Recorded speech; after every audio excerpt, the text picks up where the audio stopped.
The latest rallying point for the opposition is the Waqf Amendment Bill, as the India bloc is upping the ante just ahead of the bill being brought into Parliament next week. Tamil Nadu Chief Minister M.K. Stalin today brought in a resolution against the Waqf Amendment Bill in the Tamil Nadu Assembly, calling the bill an attack on the Muslim community. He introduced a resolution that was passed by the Assembly and interestingly also backed by the AIADMK. Why is that interesting? Because the AIADMK is reportedly in talks with the BJP for an alliance. Didn't stop them from taking a stand against the Waqf bill. The BJP is expected staged to walk out as their 4 MLAs left the assembly in protest over the resolution. But first, before we break down for you the politics behind the Waqf bill, listen in to what Chief Minister Stalin said in the assembly today. சிறுபான்மையின இஸ்லாமிய சமுதாய மக்களுக்கு கடுமையான பாதிப்புகளை ஏற்படுத்தும் வகையில் 1995 ஆண்டின் வக்ஃப் சட்டத்தினை திருத்துவதற்கு கடந்த 2024 ஆண்டு ஆகஸ்ட் மாதம் ஒன்றிய அரசு மக்களவையில் அறிமுகம் செய்துள்ள வக்ஃப் வாரிய திருத்த சட்ட முன்வடிவினை வக்ஃப் அமெண்ட்மெண்ட் பில் 2024 முழுமையாக திரும்பப் பெற வேண்டும் என்று ஒன்றிய அரசை இப்பேரவை வலியுறுத்துகிறது என்ற தீர்மானத்தை நான் முன்மொழிந்து அமைகிறேன். மாநில வக்ஃப் வாரியங்களில் 2 முஸ்லீம் அல்லாத உறுப்பினர்களை சேர்க்க வேண்டும் என்று இந்த சட்டம் கட்டாயப்படுத்துகிறது. இது முஸ்லிம்களின் மத நிர்வாகத்தில் அரசு தலையிடுவதாகும். வக்ஃப் சொத்துக்களை பதிவு செய்யும் முன் மாவட்ட ஆட்சியை சரிபார்க்க வேண்டும் என்று இந்த சட்டம் கூறுகிறது. இது அரசு இந்த சொத்துக்களை கைப்பற்றுவதற்கான வாய்ப்பை உருவாக்குவதாக முஸ்லிம்கள் அச்சப்படுகிறார்கள். So interestingly, the DMK is the latest India bloc party to make their stand clear on the Waqf Amendment Bill. Just yesterday, you had RJD's Lalu Yadav and Tejaswi attending a protest called by the All India Muslim Personal Law Board in Patna to make public their opposition to the bill. Important considering the upcoming elections in Bihar in a few months from now. And it's put really the other parties, part of the NDA, in a bit of a spot in Bihar, which we'll talk about. Tejaswi even gave a rallying call for Muslims on the issue of Waqf. हम लोग पूरे मजबूती के साथ आप सब लोगों के साथ खड़े हैं. ये तानाशाही जिस प्रकार से सरकार चला रही है, देश को तोड़ने का काम कर रही है, लोकतंत्र को खत्म करने का प्रयास किया जा रहा है. किसी भी कीमत पर हम लोगों का प्रयास है कि ये बिल पास ना हो. अगर एक होकर के हम लोग लड़े तो इंशाअल्लाह हम लोगों की जीत तय है. Okay, let's bring in Pramod Madhav and Moshmi Singh for the latest updates on this. Pramod, to you first, and what really played out in the Tamil Nadu Assembly. It was expected, of course, that the DMK's resolution would be passed through. But what was also surprising was the AIADMK taking a stand against the bill. Effectively, this means that in Tamil Nadu, the only party that's for the Waqf Amendment Bill is the BJP. It absolutely is, Akshita. For this week alone, AIADMK has given us multiple surprises, and today also it was the same.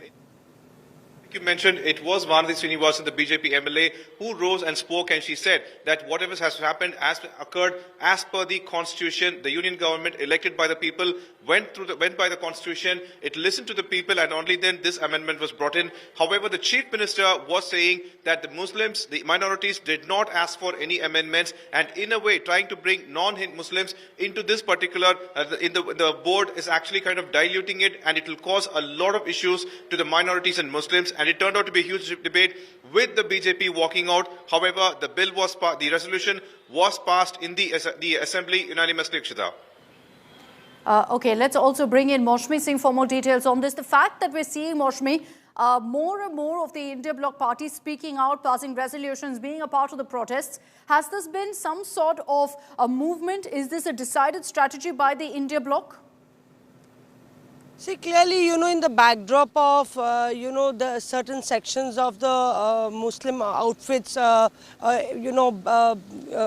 attending iftar parties of NDA allies from Chirag Paswan to Nitish Kumar. We saw boycotts by many Muslim organizations who said that this is the doublespeak of the NDA. And in fact, the allies of the BJP are siding with the BJP on the Waqf bill. So there has been a certain sort of backlash as far as, registering their dissent by sections of the Muslim community is concerned.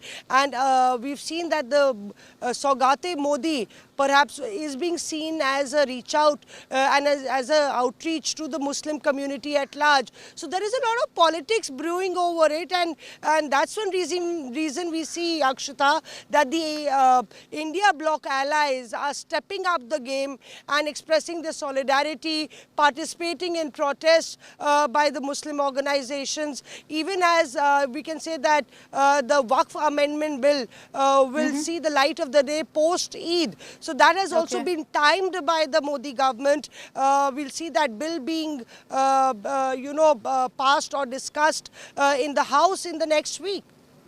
Okay, so clearly the Modi government timing the bill to post-Eid. The opposition parties timing their protests to pre-Eid, and that itself tells you why really this kind of a stand is being taken and why there's so much focus on the Waqf Amendment Bill right now. Thank you, Pramod. Thank you, Moshmi, for joining us with those details. For the BJP right now, with these opposition parties taking a stand, could that mean trouble? We'll talk about the numbers in a bit, but first take a look at who stands where.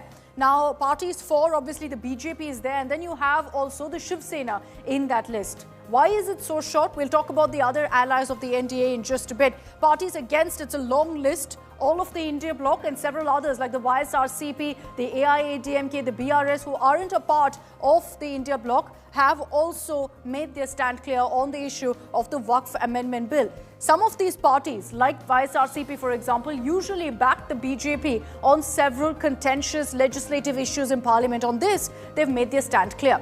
What about those who haven't really made their stand clear? You'll see the list of parties here are all BJP allies. There's a question mark over them. Not that they're going to oppose the bill, but will they abstain is the question. TDP, because of course, the Muslim vote bank that they cater to in Andhra Pradesh, has been, in fact, taking a very cagey stand on this issue. The JDU and the LJP. It's interesting to note that these two parties haven't really taken a stand right now, and that's, mind you, because elections are around the corner in Bihar. We're a few months away from it. Both the JDU and the LJP have, in fact, quite a strong vote bank, a Muslim vote bank, which will get affected if they make their stand public on the issue. NCP has expressed concerns over the Waqf bill. Now, with changes being brought in after the committee sat down and thought about it, we'll have to see whether the TDP and NCP are on board or not. But the biggest concern is JDU and LJP. And the BJP, while talking to them, is also facing this alliance conundrum because they need these parties to continue to cater to their vote bank for the upcoming election. So it'll be interesting to see what stand they actually take. We'll be, of course, getting you those numbers also, what this means translated to numbers. But here's first a look at all the political reactions that have come in on Waqf. Looks like DMK is in a hurry to set a narrative based on religion, based on language, based on everything. Why the parties who are the members of the JPC is not challenging Waqf in the judiciary? That's what the bigger question is. Why there is a need and a rush to pass a resolution in the Assembly? What DMK had foreseen, which is detrimental to the minorities, is still not clear. So rather than giving a solution, trying to instigate people and keep the issue burn and living for vote bank politics is highly condemnable. அரசியலமைப்பு சட்டத்தின்படிதான் தேர்ந்தெடுக்கப்பட்ட மக்கள் அரசுகள் ஆட்சி நடத்த வேண்டும். அது மத்திய அரசாக இருந்தாலும் மாநில அரசாக இருந்தாலும் அரசியலமைப்பு சட்டம் ஒரு குடிமகனுக்கு கொடுத்திருக்கக்கூடிய அத்தனை உரிமைகளையும் கட்டாயம் பின்பற்றியே ஆக வேண்டும். அதில் எந்த மாற்றமும் இல்லை. அப்படி இருக்கின்ற பொழுது மத ரீதியான கருத்து சுதந்திரம் என்பது இந்த நாட்டில் இருக்கக்கூடிய அத்தனை மக்களுக்கு கொடுத்திருந்தாலும் वक्फ के नाम पर कम्युनल ब्लैकमेलिंग के धंधे से होशियार रहने की जरूरत है, क्योंकि कुछ लोगों की आदत हो गई है कि पूरे वक्फ के सिस्टम को या वक्फ के एक्ट को उन्होंने जो है वो आसमानी किताब बना दिया है और कह दिया टच मी नॉट, छुई मुई है, अगर छुएगे तो जल जाओगे। और संसद का ये कानून है, संसद का ये एक्ट है और संसद से ही उसका सुधार होगा।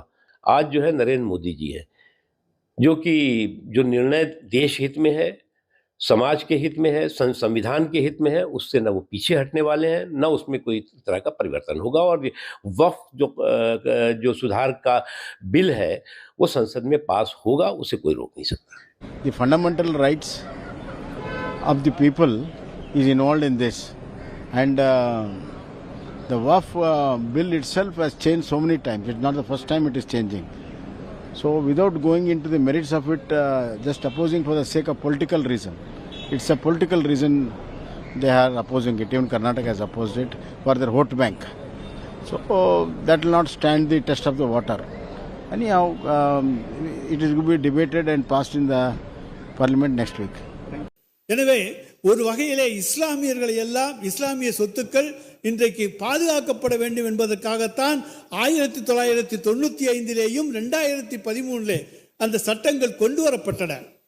ஆனால் இன்றைக்கு 115 திருத்தங்கள் மூலமாக பல்வேறு திருத்தங்களை கொண்டு வந்து அந்த சட்டத்தை நீர்த்து போக செய்கின்ற அளவுக்கு இஸ்லாமிய மக்களுடைய உரிமைகளை எல்லாம் இன்றைக்கு எடுத்துக்கொள்கின்ற அளவுக்கு பறித்துக் கொள்கின்ற அளவுக்கு இந்த சட்டம் கொண்டு வரப்பட்டிருக்கிறது. So with the party stands now clear, some of them a little uncertain, what does that really mean for the BJP? Will the Waqf bill still stand the test of Parliament? Let's take a look quickly at the numbers. 543 strong Lok Sabha, in which of course the NDA right now is at 293, the India bloc at 238. Simple majority is all that's needed for the Waqf Amendment Bill, considering it's not really a constitutional amendment. But having said that, they need 271 essentially. So when you look at it at 293, it seems easy enough. But here's where the challenge actually lies. Now, if, and we mentioned several of those parties with regards to JDU, TDP, LJP, NCP. Now, if these parties choose to abstain, we don't know yet which way they're going to go.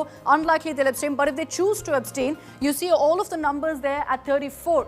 What really happens then? Well, you see the numbers then coming down, and because of the same, you will see that the NDA strength will be at 259 if those parties abstain. Then there's a question mark of what really can happen. Will the NDA have enough numbers? Will the BJP have enough numbers to go ahead and ensure it's passed? Well, because it's a simple majority, the bill will still get passed. So even if all of these parties abstain, which is also unlikely, by the way, because the BJP will reach out to the likes of TDP and NCP and ensure they're on board. If that happens, it will be smooth sailing. Even if they all choose to abstain because of the optics involved, it will still not be a problem.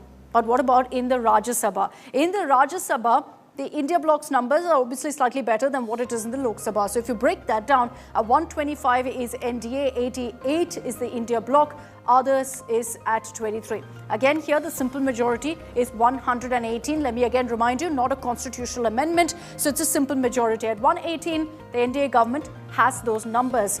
But remember, again, if we consider the JDU, TDP and NCP here, there's a question mark. With those 9 seats, will there still be a problem?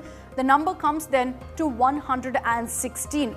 Just a bit short, really, of, in fact, the simple majority. But having said that, the India bloc is way behind at 88. Others will play a crucial factor here. So we'll see really how that plays out. Again, these are scenarios if their allies choose to abstain. But the bill will still get passed because quite simply, you will need those numbers to cobble up together. So we'll see how really this plays out. Doesn't look like there will be much of a test really in Parliament, despite the kind of stand that political parties are taking right now. And you see this wave of opposition to the Waqf Amendment Bill.